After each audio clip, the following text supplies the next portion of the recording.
Hello students, कैसे हैं आप सब लोग। उम्मीद करती हूँ सब अच्छे होंगे और स्वस्थ होंगे। मैं Meena Rana ICT virtual class में आपका स्वागत करती हूँ। स्टूडेंट्स, हम पढ़ रहे हैं क्लास 8 की हिंदी व्याकरण में हम अलंकार पढ़ रहे थे, जिसमें हमने अलंकार के दो भेद, जिसमें शब्दालंकार और अर्थालंकार पढ़ा। शब्दालंकार के भी 3 भेद होते हैं, जिसमें आपका अनुप्रास अलंकार, दूसरा यमक अलंकार और तीसरा आपका श्लेष अलंकार। अनुप्रास अलंकार जिसमें एक ही वर्ण की बार बार आवृत्ति होती है, वह आपका अनुप्रास अलंकार कहलाता है। यमक अलंकार एक शब्द 2 बार या 2 से अधिक बार आते हैं और हर बार उस शब्द का अर्थ जो है अलग अलग होता है। और श्लेष अलंकार में एक ही शब्द के अनेक अर्थ होते हैं।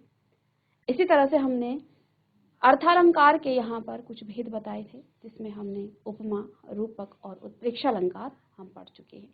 आइए एक बार रिविजन करके और फिर आगे इसको कंटिन्यू करते हैं। तो अलंकार क्या होता है? अलंकार की परिभाषा आपने लिखी थी कि मानव समाज सौंदर्य पाशक है। कोई भी मानव जो है अपनी हर वस्तु को वो सुंदर देखना चाहता है, उसे सुंदर बनाना चाहता है। मानव द्वारा कृत रचित जो है, जो काव्य रचनाएं होती हैं, उसको भी वो सुंदर और सौंदर्य जो है उसको उसमें लाना चाहता है। अपनी काव्य रचना को वो और अधिक जो है आकर्षक बनाना चाहता है। इसी क्रम में वो उस काव्य में जो है अलंकारों का प्रयोग करता है। जैसे मनुष्य जो है अपनी सौंदर्यता को बढ़ाने के लिए आभूषणों का प्रयोग करता है, ऐसे ही काव्य रचना में, हिंदी भाषा में जो है अलंकार का प्रयोग किया जाता है और उससे जो है भाषा आपको सुंदर दिखती है, भाषा जो है आकर्षित आपको लगती है। तो ये अलंकार की परिभाषा आपको लिखवाई थी। साथ में काव्य की शोभा बढ़ाने वाले शब्दों को आप अलंकार कहते हैं। जिस प्रकार नारी के सौंदर्य को बढ़ाने के लिए आभूषण होते हैं, उसी प्रकार भाषा के सौंदर्य के उपकरणों को हम क्या कहते हैं? अलंकार कहते हैं। ठीक है। नेक्स्ट यहाँ पर अलंकार के हमने प्रकार या भेद पढ़े थे। अलंकार के 2 भेद हैं, शब्दालंकार और दूसरा है आपका अर्थालंकार। शब्दालंकार जब शब्दों के द्वारा हम किसी काव्य की शोभा को बढ़ाते हैं, और अर्थालंकार जब अर्थ के द्वारा हम किसी काव्य की शोभा को बढ़ाते हैं, तो वो आपका अर्थालंकार कहलाता है। ठीक है, चलिए। शब्दालंकार, जिस अलंकार में शब्दों के प्रयोग के कारण कोई चमत्कार उपस्थित हो जाता है और उन शब्दों के स्थान पर समानार्थी दूसरे शब्दों के रख देने से वह चमत्कार क्या हो जाता है? समाप्त हो जाता है, वह आपका शब्दालंकार। इसके भी आपने 3 प्रकार, 3 भेद पढ़े हैं, जिसमें अनुप्रास, यमक और श्लेष अलंकार है। तो अनुप्रास अलंकार जब एक ही वर्ण की बार बार आवृत्ति होती है, जहां पर वह अनुप्रास अलंकार कहलाता है। अनु का मतलब होता है बार बार और प्रास का मतलब होता है वर्ण, यानी वर्ण की बार बार जब आवृत्ति होगी वो आपका अनुप्रास अलंकार कहलाता है। जहां स्वर की समानता के बिना भी वर्णों की बार बार आवृत्ति होती है, वहां अनुप्रास अलंकार होता है। इस अलंकार में एक ही जो आपका क्या है, एक ही वर्ण है, वो बार बार उसका प्रयोग किया जाता है। जैसे हमने कहा था रघुपति राघव विराजा राम, तो इसमें रॉ वर्ण की बार बार आवृत्ति हो रही है। ठीक है। फिर नेक्स्ट आपका यमक अलंकार। तो यमक अलंकार जहां एक ही शब्द अधिक बार प्रयुक्त होते हैं, लेकिन अर्थ जो है बार बार भिन्न हो, वहां पर आपका यमक अलंकार होता है। जैसे कनक कनक तैसौ गुनी मादकता अधिकाय, या खाए बोराए नर वा पाए बोराए। तो यहाँ पर क्या कहा है इन पंक्तियों में कि कनक कनक तैसौ गुनी, सोना जो है धतूरे से अधिक क्या होता है? अधिक नशीला पदार्थ है। क्यों? क्योंकि एक के खाने से आदमी जो है क्या हो जाता है? वो अचेत हो जाता है, वो नशे में धुत हो जाता है। और दूसरों के पाने से, यानी कि जब सोना मिलता है किसी व्यक्ति को, तो वो जो है अत्यधिक जो है क्या हो जाता है? उसमें जो है घमंड आ जाता है, वो जो है उसे नशा लग जाता है सोने का। तो वो कहते हैं कि 100 गुना जो है ये अधिक जो है क्या है? नशीला पदार्थ है। क्योंकि सोने का नशा जो है धतूरे के नशे से, क्योंकि धतूरे का नशा तो आपको कुछ घंटों के लिए लगेगा, लेकिन ये तो बहुत लंबा जो है, इससे 100 गुना जो है इसका क्या लग जाता है? इसका नशा लग जाता है। तो यहाँ 2 कनक शब्द आए हैं और उनके जो है हर बार अर्थ जो है क्या है? अलग है। ठीक है। श्लेष अलंकार जहां पर ऐसे शब्दों का प्रयोग हो जिनसे एक से अधिक अर्थ निकलते हो, वहां पर श्लेष अलंकार होता है। ठीक है। तो श्लेष जिसमें एक से अधिक अर्थ निकलते हैं। ठीक है। तो जैसे कि हमने एक उदाहरण प्रीवियस लेक्चर में बताया था कि रहीमन पानी राखिए बिन पानी सब सून, पानी गए न उबरे मोती मानसून। तो दूसरा जो हम यहाँ पर पंक्ति पढ़ रहे हैं दोहे के रहीमदास जी के, तो कहते हैं कि पानी के बिना जो है किसी का मोल नहीं है, ना मोती का है, ना मनुष्य का है, और ना ही चून यानी आटे का है। अब यहाँ एक पानी शब्द का जो अर्थ है वो 3 अलग अलग संदर्भ में अर्थ आया है। मोती के लिए पानी यहाँ चमक से है, मनुष्य के लिए पानी यहाँ उसकी इज्जत से है, उसके चरित्र से है, और आटे के लिए जो जल, जो पानी का हम प्रयोग करते हैं उससे है। तो 3 अर्थ यहाँ पर पानी का आया है। ठीक है, चलिए अब इसके बाद नेक्स्ट आपका आ जाता है अर्थालंकार, जहाँ अर्थ के माध्यम से काव्य में चमत्कार उत्पन्न होता है। यानी अब अर्थ के माध्यम से ही किसी वाक्य में जो है क्या होगा, किसी काव्य में चमत्कार उत्पन्न होगा। जैसे इसमें अर्थालंकार के भी अनेक भेद हैं, जिसमें उपमा, रूपक, उत्प्रेक्षा, दृष्टांत, संदेह और अतिशयोक्ति अलंकार। इसमें आपका एक मानवीकरण अलंकार भी आता है, जिसमें हम जो है प्राकृतिक चीजों का मानवीकरण करते हैं, है ना। तो मतलब जैसे प्राकृतिक चीजें हैं उसको एक मानव की तरह जो है हम उसको, जैसे एक मानव का व्यवहार होता है, जैसे एक मानव जो है हंसता है, जैसे फूल मुस्कुराए, कलियां मुस्कुराई और फूल खिले, फूल हंसे। तो यहाँ पर कलियां जो है मुस्कुराते कौन है, मनुष्य मुस्कुराता है। कलियां जो है फूल हंसे, कलियां मुस्कुराई। तो कलियां मुस्कुरा रही हैं, वो प्राकृतिक वस्तु है, प्राकृतिक चीज है कलियां और फूल, लेकिन हम क्या कर रहे हैं कि वो मुस्कुरा भी रहे हैं और हंस भी रहे हैं। चलिए आगे हम इसको बताएंगे। तो जहां पर जो है आपका क्या हो जाता है, मानवीकरण अलंकार, जहां अर्थ के आधार पर काव्य में चमत्कार उत्पन्न हो, वहां पर अर्थालंकार होता है। इसके भी अनेक भेद हैं, उपमा अलंकार, रूपक अलंकार, उत्प्रेक्षा अलंकार, दृष्टांत अलंकार और संदेह, साथ में अतिशयोक्ति और एक मानवीकरण। उपमा अलंकार, जहां 2 वस्तुओं में अंतर रहते हुए भी आकृति एवं गुण की समानता दिखाई जाए, वहां पर उपमा अलंकार होता है। ठीक है, तो उपमा अलंकार में 3 जो है यहाँ पर चीजें होती हैं। कौन कौन सी चीजें? एक हमने बात की थी उपमेय की, ये जानना जरूरी है, उपमेय, और दूसरा आपका उपमान, उपमेय और उपमान। तो जिसकी तुलना की जाए या समानता, जिसकी तुलना या समानता की जाए, ठीक है, और जिससे तुलना या फिर समानता की जाए।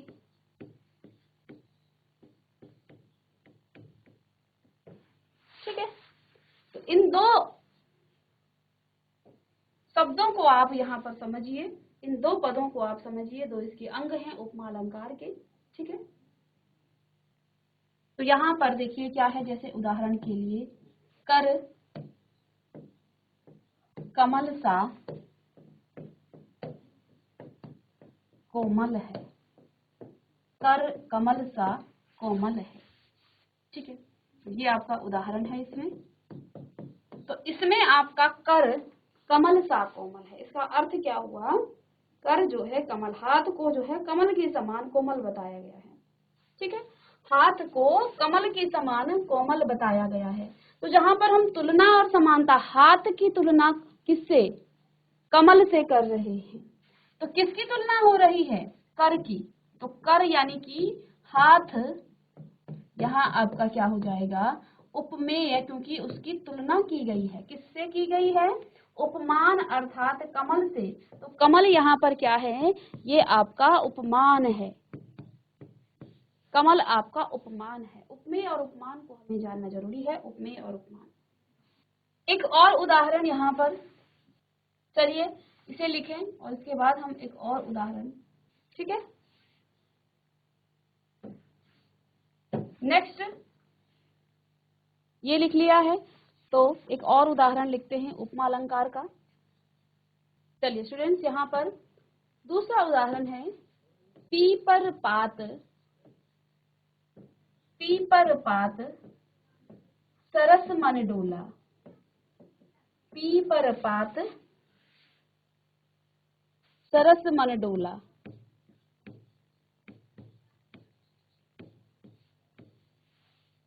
पीपर पात सरस मन डोला, पीपर पात सरस मन डोला।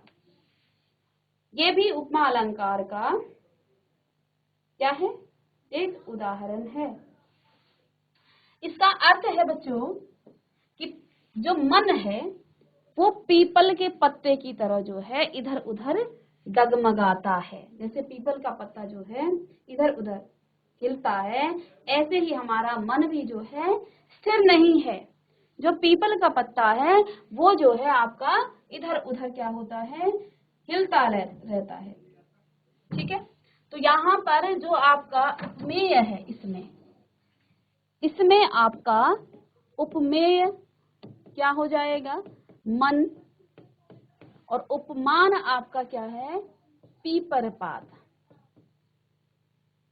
पीपल का पत्ता, ये आपका क्या है, उपमान है। क्योंकि मन को जो है क्या कहा गया है कि वो पीपल के पत्ते की तरह हिलता रहता। हमारा मन स्थिर नहीं है, अभी हम कुछ और सोचते हैं, थोड़ी देर में कुछ और सोचने लग जाते हैं। तो हमारा मन जो है स्थिर नहीं है। जिस प्रकार से पीपल का पत्ता इधर उधर हिलता रहता है, ऐसे ही हमारा मन भी जो है बार बार जो है अलग अलग जो है हम सोचते रहते हैं। ठीक है, तो हमारा मन भी जो है स्थिर नहीं है। चलिए एक और उदाहरण देखिए। हाय फूल सी कोमल बच्ची, हाय फूल सी कोमल बच्ची।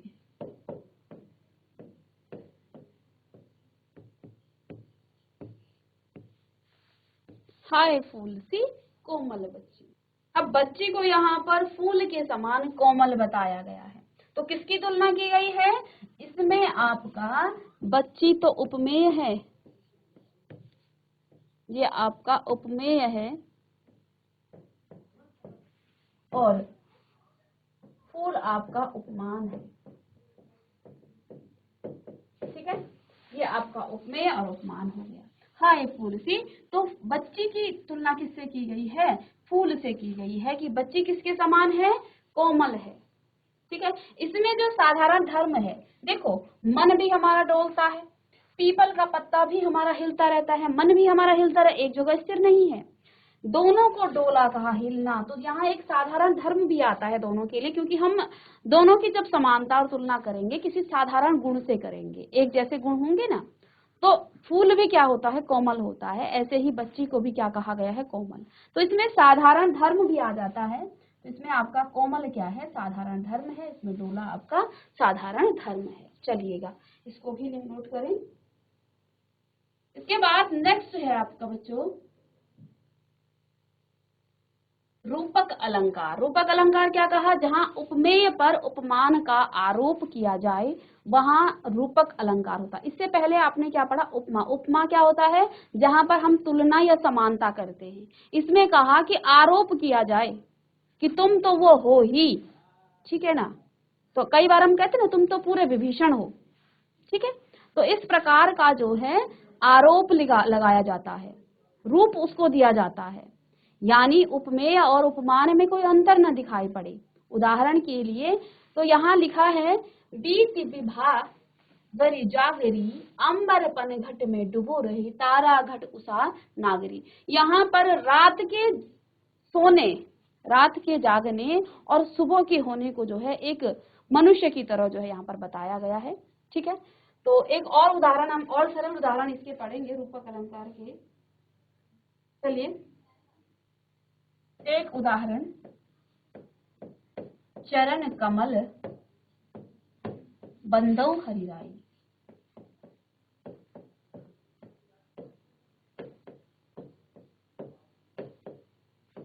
चरण कमल बंदौ हरिराई।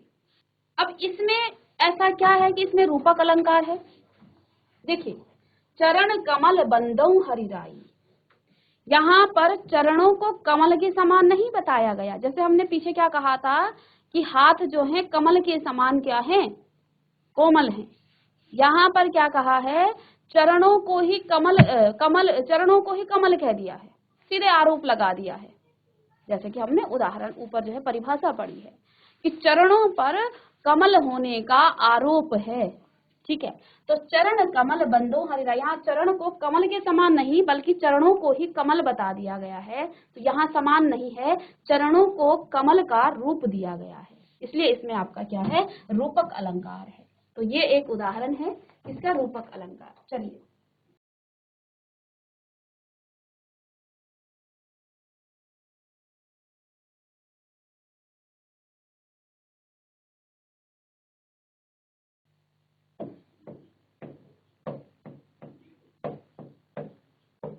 मैया मैं तो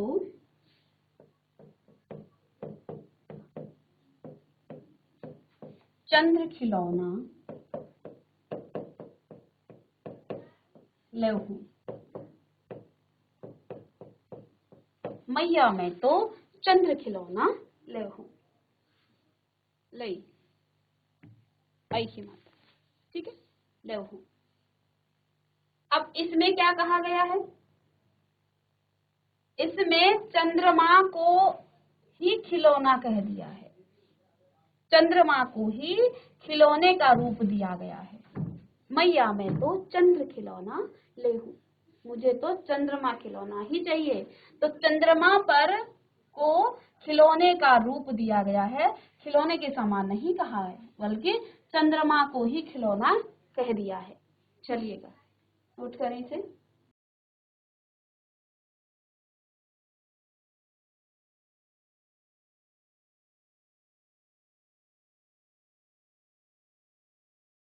चलिए नेक्स्ट उत्प्रेक्षा अलंकार, जहां उपमेय को ही उपमान मान लिया जाता है, यानी अप्रस्तुत को प्रस्तुत मान लिया जाता है, वहां पर आपका उत्प्रेक्षा अलंकार है। चलिए इसके उदाहरण, सिर फट गया उसका वही मानो अरुण रंग का घड़ा। सिर फट गया उसका वही मानो अरुण रंग का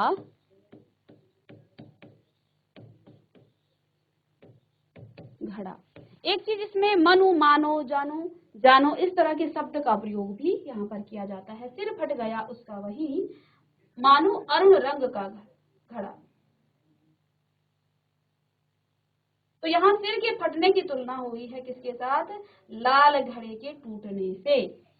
तो यहाँ पर लाल घड़ा है नहीं, लेकिन यहाँ पर उसकी जो है क्या की गई है, उसका यहाँ पर जहाँ उपमेय को ही उपमान मान लिया जाता है, मानो मान दिया हमने, मानो अरुण रंग का, मानो अरुण है यहाँ पर, मानो अरुण रंग का घड़ा। तो ये आपका उत्प्रेक्षा अलंकार। चलिए नेक्स्ट, अतिशयोक्ति अलंकार। अतिशयोक्ति अलंकार नेक्स्ट लिखेंगे, अतिशयोक्ति अलंकार। अब बच्चों अतिशयोक्ति अलंकार में आप किसी भी, देखिए जहां पर लोक सीमा का अतिक्रमण करके किसी विषय का वर्णन होता है, वहां पर अतिशयोक्ति अलंकार होता है। अब इसमें देखिए, इसमें आप एक सरल और परिभाषा लिख सकते हैं, जहां बातों को बढ़ा चढ़ाकर कहा जाता है। हनुमान की पूंछ में, हनुमान की पूंछ में लगन न पाई आग, आगी सगरी लंका जल गई, गए निशाचर भागी। अब इसमें क्या कहा कि हनुमान के पूंछ पर जो है आग भी नहीं लगी थी, सारी लगन जो लंका है, वहां के जितने भी राक्षस हैं वो लंका से, सारी लंका उससे पहले ही जल गई और सारे निशाचर यानी कि राक्षस वहां से भाग गए। तो ऐसा तो नहीं हुआ था, जब आग लगी तो हनुमान जी ने लंका के हर महल में जाकर के आग लगाई थी, लेकिन यहाँ तो आग लगने से पहले की बात कर दी गई है कि आग लगने से, आग लगी नहीं थी और उससे पहले जो है सारी लंका जल गई थी और वहां के जितने भी निशाचर हैं वो भाग गए थे। तो यहाँ बातों को बढ़ा चढ़ाकर कहा जाता है, लोक सीमा से जो है अतिक्रमण करके, यानी उससे बढ़ा चढ़ाकर, अतिक्रमण का मतलब यहाँ पर बातों को बढ़ा चढ़ाकर कहना। ठीक है, तो हनुमान की पूंछ पर लगन न पाई आगी, सगरी लंका जल गई, गए निशाचर भागी। तो हनुमान जी की पूंछ पर आंख लगी नहीं थी और उससे पहले पूरी लंका जल गई और सारे जो है निशाचर यानी राक्षस वहां से भाग गए थे।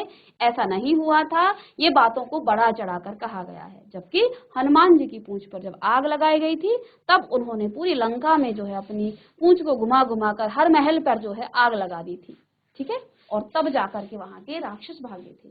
तो यहाँ पर बात को बढ़ा चढ़ाकर कहा गया है। चलिए अब यहाँ पर देखो संदेह अलंकार में जहां प्रस्तुत में अप्रस्तुत का संशय पूर्ण वर्णन हो, वहां संदेह अलंकार, जहां पर आपको लगे कि संदेह है, जहां सारी बिच नारी है कि नारी बिच सारी है, कि सारी ही की नारी है कि नारी ही की सारी है। तो यहाँ पर संदेह हो रहा है कि सारी के बीच में नारी है या नारी के बीच में सारी है, ठीक है, कि सारी ही की नारी है कि नारी ही की सारी है। तो यहाँ पर इन पंक्तियों में संदेह प्रकट हो रहा है।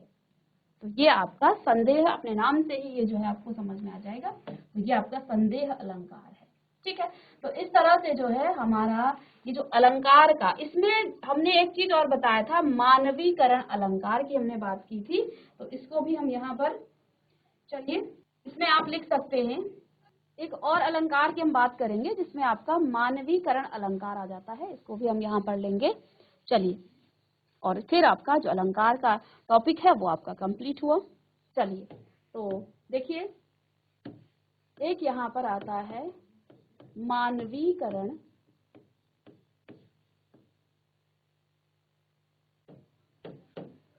अलंकार। मानवीकरण अलंकार, तो मानवीकरण अलंकार क्या होता है? जब प्राकृतिक वस्तुओं,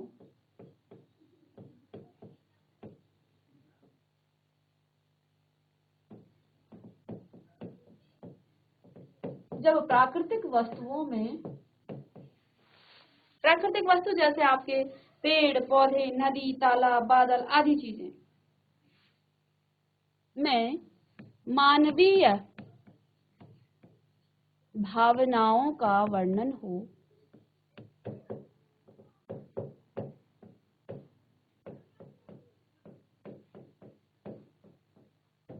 तो मानवीकरण अलंकार कहलाता है।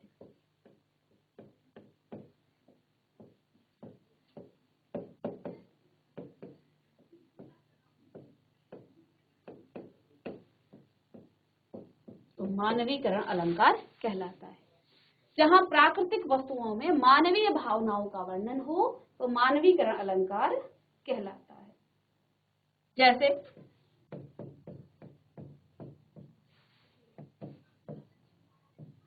फूल हंसे,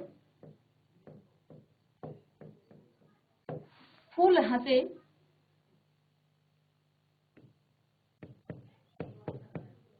कलियां मुस्काई।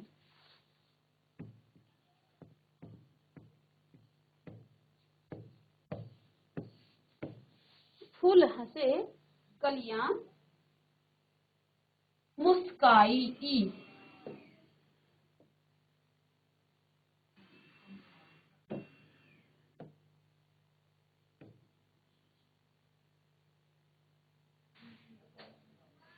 फूल हंसे, कलियां मुस्काई। अब देखिए यहाँ पर दो चीजें हैं, फूल और कलियां, ये आपकी प्राकृतिक वस्तुएं हैं, प्राकृतिक चीजें हैं। लेकिन इन प्राकृतिक चीजों में फूलों के हंसने की बात हुई है, कलियों के मुस्कुराने की बात हो रही है। तो क्या फूल और कलियां हंसते हैं कभी? नहीं। इनमें मानवीय भावनाओं का वर्णन किया गया है। इस पंक्ति में फूलों और कलियों को मानवीय भावनाओं का इनमें वर्णन किया गया है। जैसे मानव क्या करते हैं, हंसते हैं और मुस्कुराते हैं, ऐसे ही फूलों और कलियों को भी क्या कहा है, ये फूल हंसे और कलियां मुस्काई, ठीक है। चलिए, तो ये था आपका अलंकार। अब आगे हम इसी के प्रश्न उत्तर करेंगे। चलिए, तो यहाँ कुछ बहुविकल्पीय प्रश्नों को हम पढ़ेंगे, ठीक है, और साथ में हम अलंकार को भी समझेंगे, ठीक है। तो आपने देखा कि हमने अलंकार के दो भेद, शब्दालंकार, अर्थालंकार। शब्दालंकार की भी आपने तीन भेद, अनुप्रास, यमक और श्लेष अलंकार पढ़ा। अर्थालंकार में भी आपने रूपक अलंकार, उपमा अलंकार, उत्प्रेक्षा अलंकार, संदेह, अतिशयोक्ति और मानवीकरण अलंकार आप पढ़ चुके हैं। और अब इन्हीं पर हम यहाँ आधारित प्रश्न करेंगे और साथ में हम अलंकार को भी यहाँ पर फिर से रिवीजन भी आपका चलता रहेगा, लेकिन प्रश्नों के उत्तर आप देंगे। तो चलिए, पहला प्रश्न है, मुदित महिपति मंदिर आए, सेवक सचिव सुमंत बुलाए में कौन सा अलंकार है?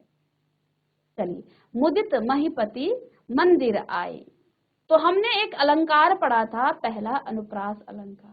अनुप्रास अलंकार में क्या कहा जाता है, जब एक वर्ण की बार बार आवृत्ति होती है वहां पर आपका अनुप्रास अलंकार आता है। ठीक है, तो मैं यहाँ देख पा रही हूँ जैसे कि म वर्ण की यहाँ पर बार बार आवृत्ति आ रही है, म, मुदित म, महिपति म, मंदिर म, तो यहाँ पर जो है आपके म की आवृत्ति हो रही है बार बार। ठीक है ना, तो इसमें आपका मुदित महिपति मंदिर आए, सेवक सचिव सुमंत बुलाए में कौन सा अलंकार है? तो इसमें आपका पहला अनुप्रास अलंकार यहाँ पर आ जाता है। दूसरा, चरण कमल बंदौ हरिराई में कौन सा अलंकार है? चरण कमल बंदौ हरिराई में कौन सा अलंकार है? कौन सा है? अलंकार है, अनुप्रास है, यमक है, उपमा है या रूपक है? तो देखिए, इसका मतलब है, इसका अर्थ है चरण कमल बंदो हरिराई। यहाँ हरि के चरणों को ही कमल का रूप दिया गया है। अनुप्रास में आपके वर्ण की आवृत्ति होती है, यमक में आपका एक शब्द के 2 बार या 3 बार, एक से अधिक आने पर उसके अर्थ अलग अलग होते हैं। उपमा में हम क्या करते हैं, किसी एक उपमा में उपमेय की यहाँ पर क्या की जाती है, उपमा अलंकार में की तुलना या समानता की जाती है। लेकिन यहाँ पर जो है चरणों को चरण को जो है कमल का रूप दिया गया है, चरण कमल, चरण समान का रूप जो है यहाँ पर दिया गया है, तो इसमें आपका रूपक अलंकार होगा, क्योंकि चरणों को ही कमल कह दिया गया है। ठीक है, तो इसमें आपका,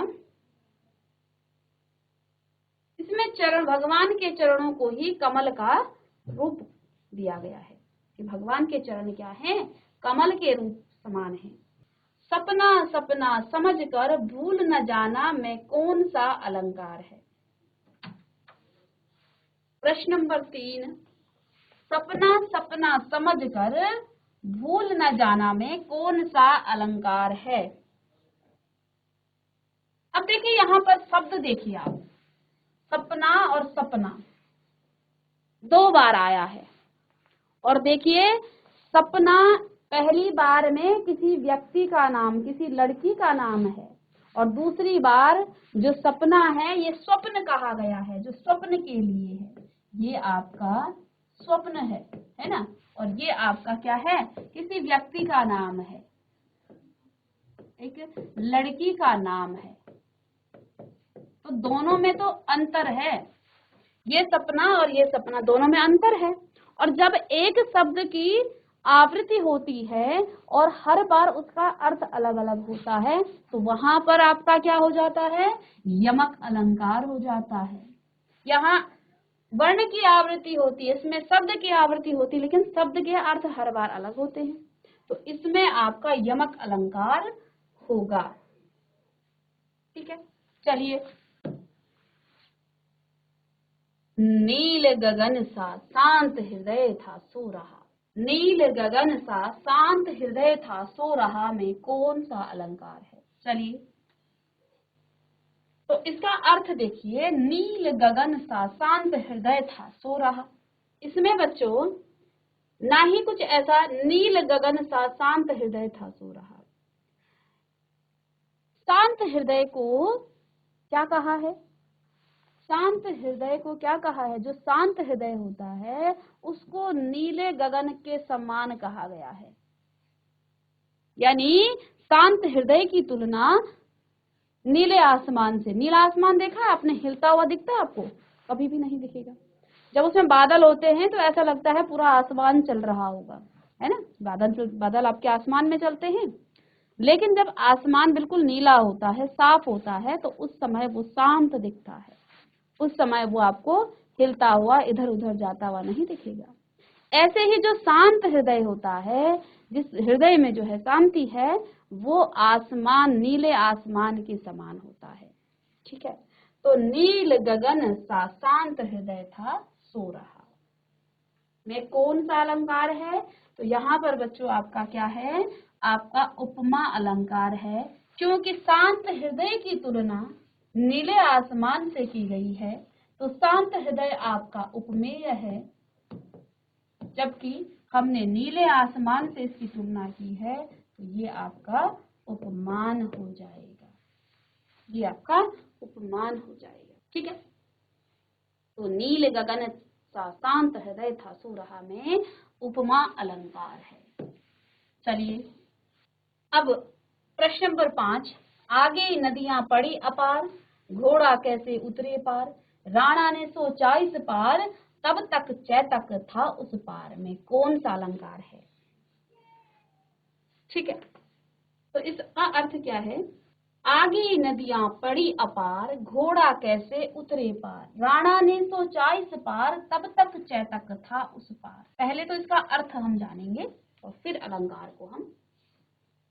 तो देखिए, राणा प्रताप का घोड़ा था चैतक, वो घोड़ा जो है बड़ा ही तेज था, इतनी तेज दौड़ता था, उसके बारे में ही यहाँ पर बताया कि जब राणा प्रताप जो है आगे गए, जब युद्ध कर रहे थे तो आगे उनकी नदियां पड़ी, वहां नदियों को देख करके अब जैसे ही राणा प्रताप जी सोच रहे थे कि इस नदी को कैसे पार किया जाए, उनके सोचने से पहले ही क्या कहा, आगे नदियां पड़ी अपार, घोड़ा कैसे उतरे पार, राणा ने सोचा इस पार, नदी के इस छोर पर जो है राणा ने सोचा, तब तक चैतक था उस पार। तब तक यानी कि यहाँ पर उसकी स्फूर्ति, उस घोड़े की जो है, चैतक की जो है बारे में यहाँ पर बताया गया है कि वो घोड़ा इतना तेज था कि जब तक राणा जी इधर सोचते, राणा प्रताप, तब तक वो घोड़ा इधर चला गया था, उस नदी के जो है पार चला गया था। तो यहाँ पर भी सोचने से पहले ही वो उधर चला गया, सोचते ही वो उधर चला गया। यहाँ पर अति बातों को बढ़ा चढ़ाकर कहा है, ठीक है, इसलिए इसमें भी आपका अतिशयोक्ति अलंकार होगा, क्योंकि बातों को बढ़ा चढ़ाकर, अभी जैसे हमने हनुमान जी की बात की थी पीछे अतिशयोक्ति अलंकार में। अब देखिए, तो हमने पढ़ ही लिया है, फूल हंसे कलियां मुस्काई, तो इसमें तो मानवीकरण अलंकार है, क्योंकि यहाँ प्राकृतिक चीजों का मानवीकरण किया गया है। ये दोनों जो है मानवीकरण यहाँ पर हुआ है। ठीक है, इन दोनों का इसमें मानवीकरण हुआ है। तो फूल हंसे कलियां मुस्काई। अच्छा, इसमें भी देखिए, मेघ आए बड़े बंठन के संवर के में कौन सा अलंकार है? मेघ क्या है, बादल क्या है, प्राकृतिक चीजें हैं, प्राकृतिक वस्तुएं हैं, ये प्राकृतिक घटनाएं, प्राकृतिक चीजें ही तो मेघ। अब इनको क्या कहा है, ये कैसे आए, बड़े बनठन के संवर के। तो आपने कभी मेघों को बनठन के आते हुए, बनठन के कौन आता है, मानव आता है, ये मानव का ही काम है। सज के और संवर के कौन आता है, मानव आता है। तो मेघों का मानवीकरण किया गया है, तो इसमें भी आपका जो है क्या है, मानवीकरण अलंकार है। 3 बेर खाती थी वो 3 बेर खाती है में कौन सा अलंकार है?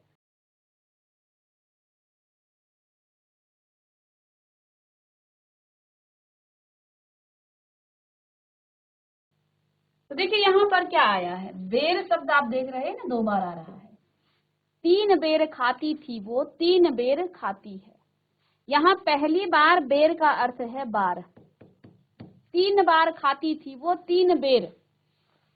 बेर का मतलब एक फल से है, अब शिवरात्रि में आप खाएंगे, ठीक है, तो यहाँ इस बेर का अर्थ एक फल से है, ठीक है, जो कि आप शिवरात्रि में भगवान शिव को भी चढ़ाते हैं। और यहाँ इस बेर का अर्थ है बार, 3 बार खाती थी वो 3 बेर खाती है। ठीक है, तो इसमें आपका क्या है, इसमें आपका कौन सा अलंकार है, एक शब्द और 2 बार आया है, शब्द की आवृत्ति हुई है और उसके अर्थ जो है दोनों बार अलग हुए हैं, तो ये आपका क्या हो जाएगा, यमक अलंकार। ऐसा हम यमक अलंकार में ही पढ़ते थे। ठीक है, तो आगे के क्वेश्चन, आगे के प्रश्न हम नेक्स्ट क्लास में डिस्कस करेंगे। तो मिलते हैं नेक्स्ट लेक्चर में, तब तक के लिए